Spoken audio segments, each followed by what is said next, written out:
Alright, so today we are making a battery backup system for a fish tank. So it's basically jump box style battery, trickle charger, an automatic transfer switch, senses house power, and then if it doesn't sense it anymore, it flips over to the inverter. So that way you constantly have power going to your fish tank. It's a 750 watt inverter, plenty big. It's made by Chicago Electric. This is probably 5 years old. And then it's going to use some basic wire. And so we're going to try and stick all this in and around the box. This is probably going to go on top. And I'm probably going to attach this to the side. So yeah, that's kind of what we're going to try and do here. I'm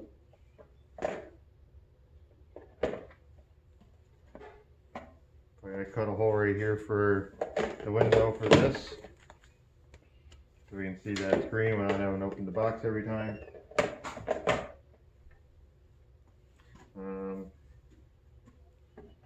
It fits down there like this, so.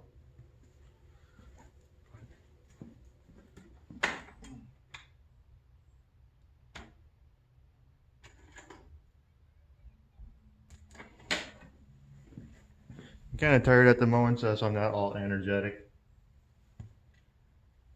So let's see.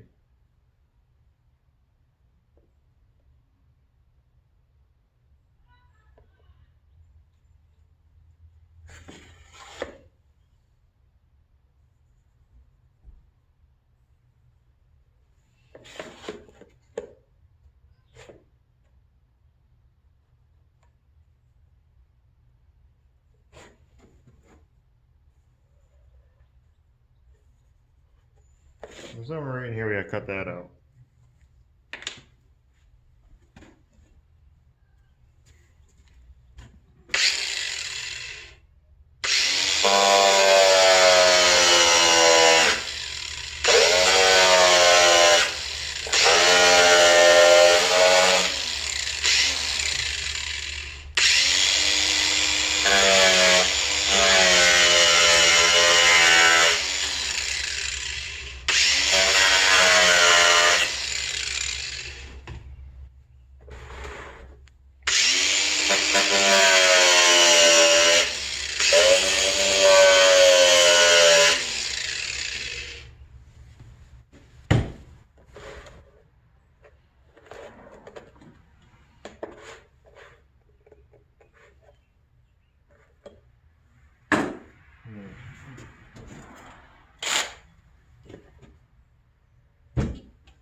There are better ways to do this, but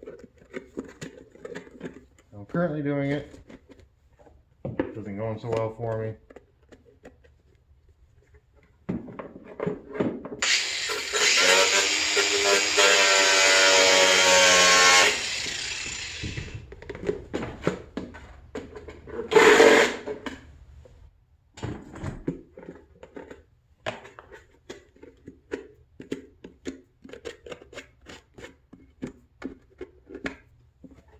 See how close it is? Not too bad. I'll take it up a little bit.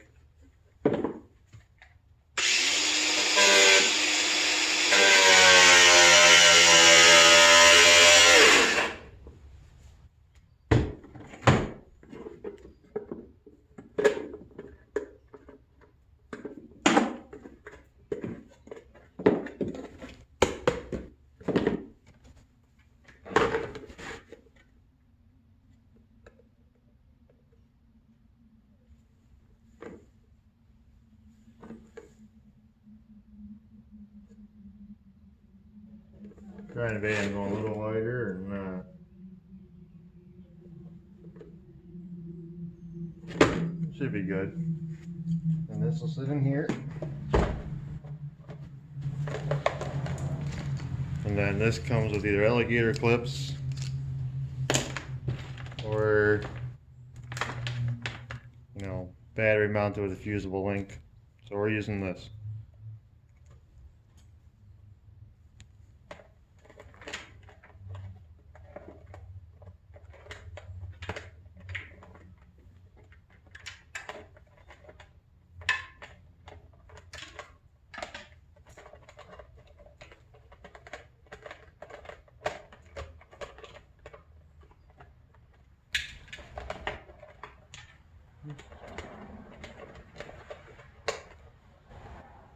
This is obviously your wall plug, so we gotta leave this hang out, which will be okay because I'll line up with one of these, like so. Wait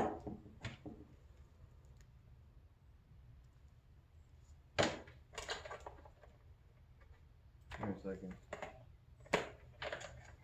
Hey, mine. This is mine. I don't know where that one came from.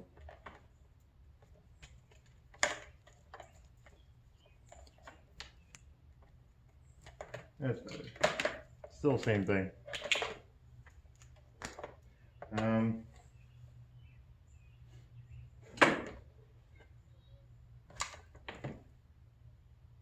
Next, we gotta hook this up. So I'm thinking about attaching it to the back.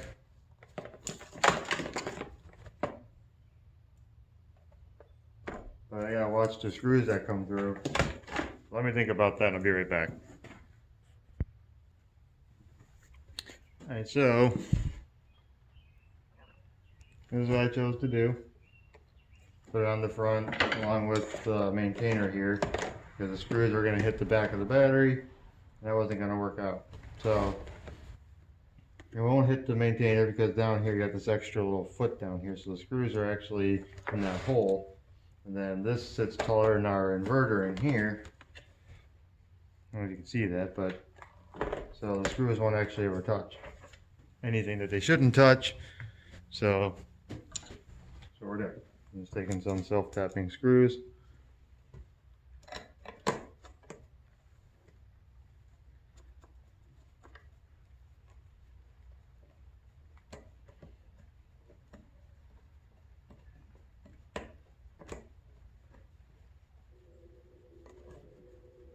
Yeah, you could use a drill to do this, but I don't really think it's necessary.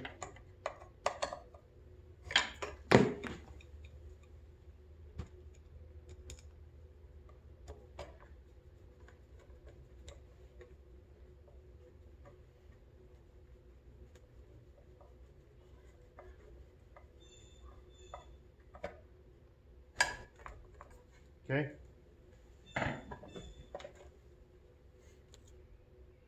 So this side goes to like the load side, so be your fish pump.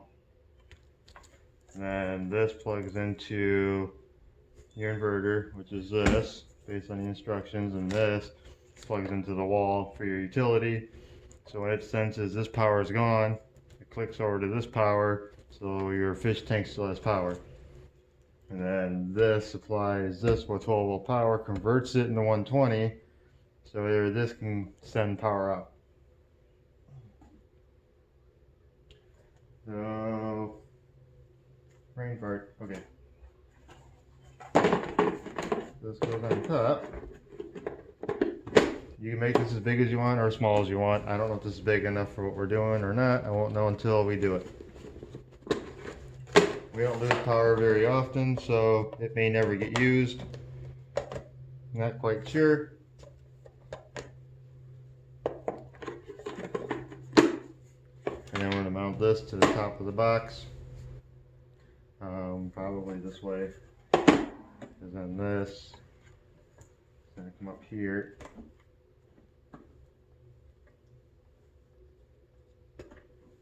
Plug into that. I'm probably just gonna drill a couple holes on each side. I'm thinking about maybe just putting zip ties on this. It doesn't have any mounting things on it. This is basically, you know, one of those just GP4 unit things. So I think that's what I'm gonna do. I go through here and just put a couple bow ties. That should keep it tight enough. So let me get a drill bit and we'll get started on that.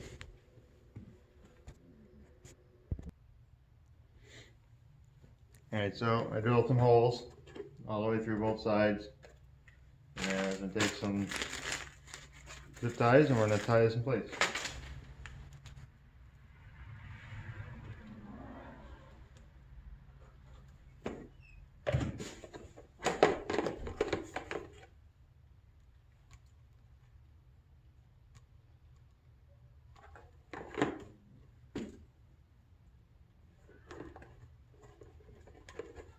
There are a lot of ways you can go about this, but I'm doing it simple. I got this battery case on Amazon along with the battery and the switch over. I'll try and put a link to where I got some of this stuff from.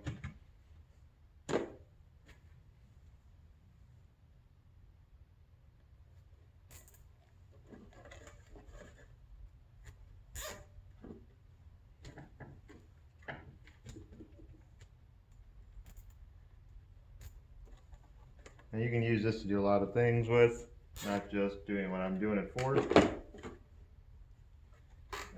Charge phones, run lights. The battery is only an 18 amp hour battery, so you're not going to get a lot of life out of it as far as time. If you're running anything big, we're running basically an air bubbler just so in case we lose power, even though the water won't circulate, at least they have air to live. And like I said, this will come here like that.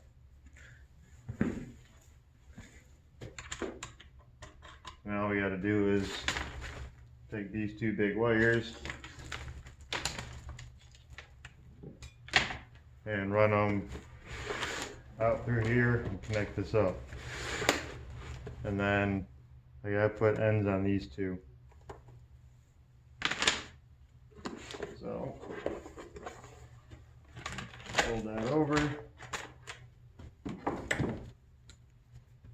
Cut this off because it's too big.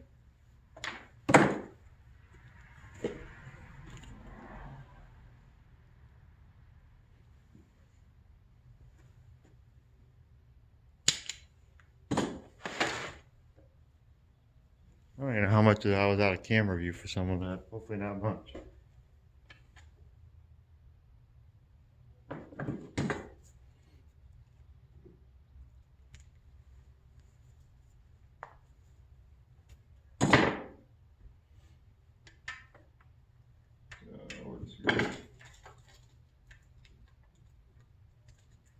I need to supply a bag of screws with the battery.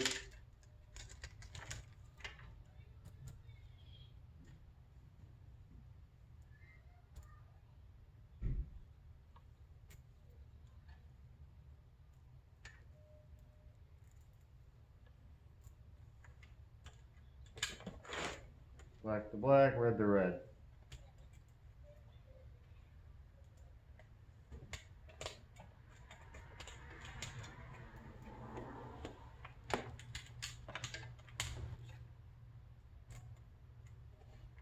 Next time maybe I'll buy a bigger battery box. That way there I can put all this inside it so it's just the box you see instead of this stuff sticking out the side of it. Maybe just cut that window in there for the maintainer. But I thought it was bigger than it actually ended up being. Your pliers.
that back off because I forgot to put the wire up.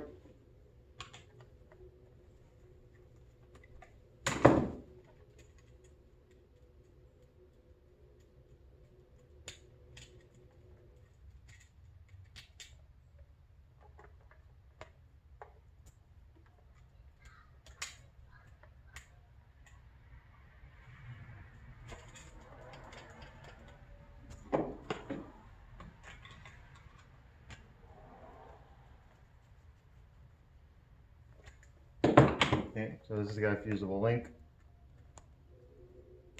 Comes with a 7.5 pin fuse, 7.5 amp fuse. So the needle is gonna push down.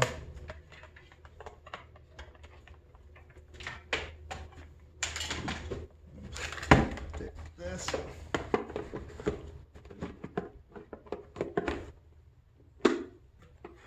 Here.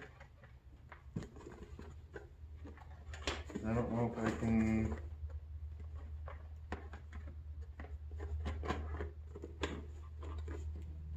There we go.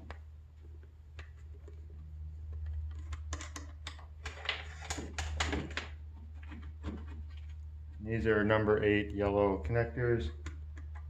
Not big enough. Oh, I had the other side out. I do. I gotta get one more of these. Hold on.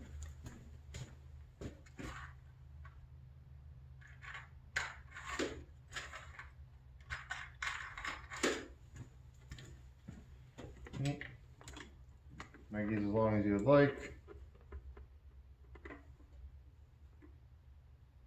I guess over there should be good.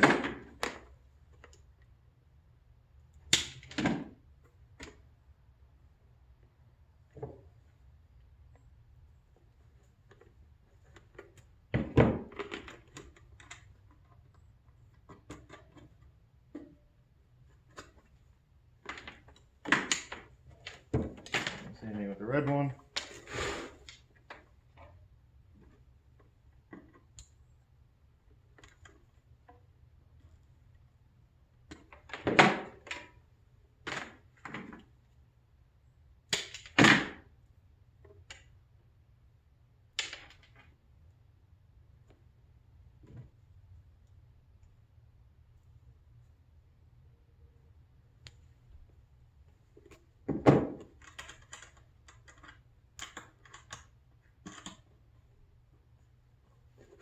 Now we should have power. You can see that green light, but inverter's on.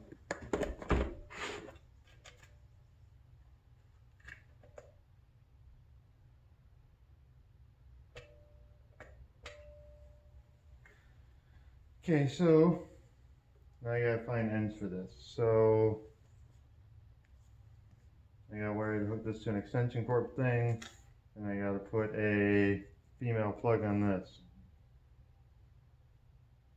It kind of sucks. I thought they would have gave me one, but I guess they don't know what you're gonna use it for. So, let me see if I can find some of that. All right, so I'm just gonna show you guys one of the wiring things here. Basically, black to black, white to white, green to green. If you haven't done wiring, I don't suggest doing it because you can get hurt. So otherwise, find somebody who does. Because, this does run 110 and all that fun stuff.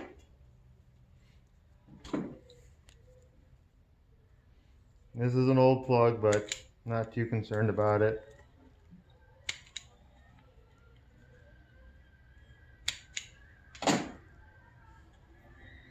Like I said, this isn't running anything majorly critical. Now, if I was trying to run, say, I don't know, like an entire computer system or something that consumes a significant more power, then, I would make sure that the wires, some of this was done differently. But this is adequate for what it's going to do, which isn't going to be a whole lot. Like I said, we don't normally lose power at the house. But she's concerned, so we're doing this. But I do suggest at least once a month, twice a month, simulate a power outage, which is basically unplug the switch over from house power to ensure that it does still know how to do its job. And there ain't nothing worse when it does really need to work and then all of a sudden it don't work.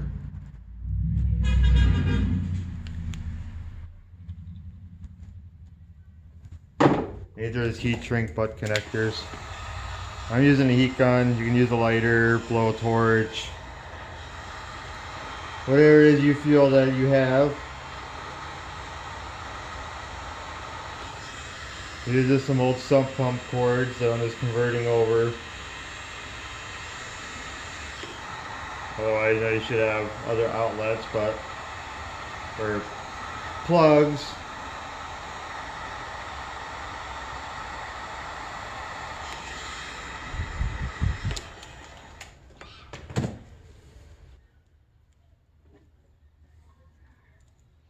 I'm just going to tape it up and should be it.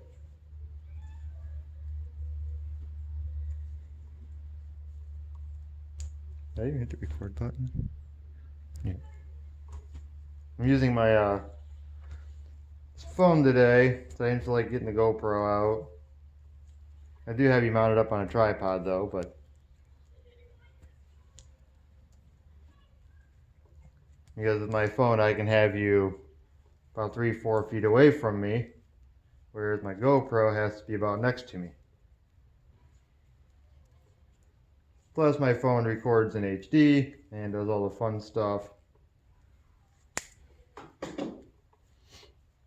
So there. I have a 3-prong plug. And this plugs into your house.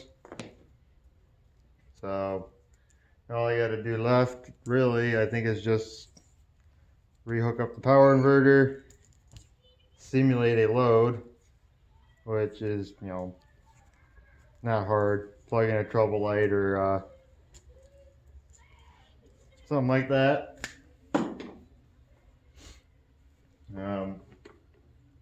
Put this pigtail back up.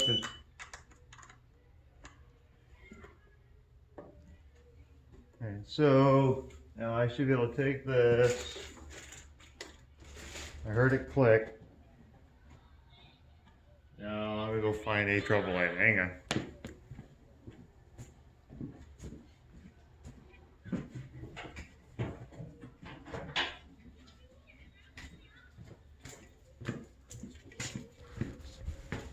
Alright, so I grabbed an LED one. So as you see, the light lights up. And then to simulate a power outage, I should be able to unplug this and it switches over. Plug it back in, it switches back. So now we're on 110, inverter power. Just like that, and you can actually hear it click. So that's all that part, so that's doing what it's supposed to do. And then you plug your maintainer in, of your choice. I'm using the Viking from Harbor Freight. Turns on green. This is not an AGM battery or anything like that. It's 12-volt battery. It's saying the battery's low, which it could be. And then once it's fully charged, this will go back green and it'll just be in float mode. So the entire time this isn't getting used, this will keep the battery charged. Plus, this inverter has to remain on all the time. Because if it goes out, you need it to click over. So you can't just say, I'll just shut it off, because if you're not home. So all this has to be on, plugged in, ready to go, all the time. So let's see, let's clean up some of this wiring crap. Like I said, this is inverter in. This goes to whatever it is you want to run. This is your power for your trickle charger to keep your battery maintained. This cord plugs into your wall outlet of your house. So you're running on that normally until you no longer have power from your house. And then back here is the two big wires that go into your battery, and the maintainer's in here. That's basically it. So this is always on, this is always plugged in. You know, the inverter, everything's always ready. Now you can do this more cleanly. Like I said, get a bigger box, maybe in 2 boxes, where you put like this and this in one, and the battery and this in another. There's a number of ways to do this. I'm trying to do this a little bit on the cheaper side of things, just because its ability to get used is going to be very slim. So I don't want to have what normally would have cost about $200 or $300 to do this, because you would have bought this, got a trickle charger, get a battery that's probably at least 2 to 3 times the size, something like you would get for the solar power. I know you can't see me, but that's okay. And then maybe a better inverter, like a pure sine wave one, where it doesn't take you off the stand. More where the pure sine wave inverter is more designed as cleaner power. This is more dirtier. You know, so if you're doing stuff with electronics, you're gonna want a better version of this, because electronics prefer your cleaner power. They don't like their power being dirty. But again, you know, this is what I use for the switch. It was on Amazon. This trickle charger is the Viking from Harbor Freight. This was a Harbor Freight inverter from years ago. The box is, I think it's a NOCO or something from Amazon. It was like $15. As far as the cordage, that's the stuff I had. You'd have to buy it based on what you're doing, as far as how you're wiring it in. If it's going to a fuse box, you know, then your RV, camper, you know, there's many ways for all this to work. So this is just a basic system for a fish tank to keep your fish from dying. But again, you can make this a number of ways, big as you want, small as you want. You know, there's tons of options out there nowadays. So one last overview of it. It's the front side, back side over here. It's the zip ties that come out. We got 2 outlets, USB, and then on the inside, I can't show it too very well here, but that's what it looks like in here. So the inverter, or not inverter, the trickle charger is down there with his wires is kind of on each side for take up room, and then the battery. And then this just kind of all sits down in here. It's kind of hard to do one-handed. Turn it around. That guy sits in there.